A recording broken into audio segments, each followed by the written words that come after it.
Well, you mentioned your career there, and I know you've worked in film and TV and lots of different areas of show business. Yes. But of course, when you're part of a soap, Christmas is a big deal, isn't it? And you record it months in advance. Oh, yeah. So what's that experience like? Oh, it's bizarre. I mean, in the summer, you've got to wear scarves and hats, and you're absolutely roasting, and it's such a full sense of being, especially in a long-running drama, because you celebrate all these seasons months before they happen. So it kind of does throw you into a bit of a loop, and you think, oh my, I only did this 4 months ago, and we're doing it again for real.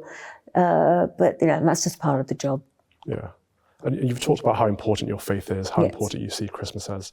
And you said that your children are on their own spiritual journeys. Yeah. Is it your hope that they'll one day find the faith, the Christian faith? I think that my hope and my peace that I find is that I know how much the church was there for me when my mother, I don't want to start crying, my mother finally passed. Yeah.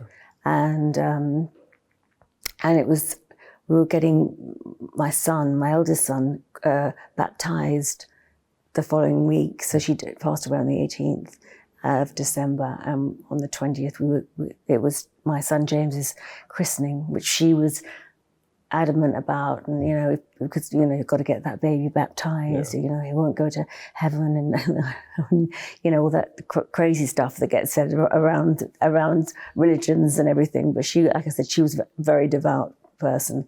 But I still I pray to St. Jude. It's one of my names. My confirmation name is Francis, after St. Francis of Assisi. My middle name is Jude, after St. Jude, the patron saint of hopeless cases, who I call upon often. And something that I've started doing over the last sort of 10 years is I used to think I was asking all the time. I was asking to bless this person, or please keep my mum alive, and all of that stuff. But I just now have to remember to say thank you. And in the morning, just to say a little prayer of gratitude. It's some days, this has been a horrid year. COVID has kicked my ass this year. I spent 18 months working through it, was really lucky. And now it's really, really like affecting,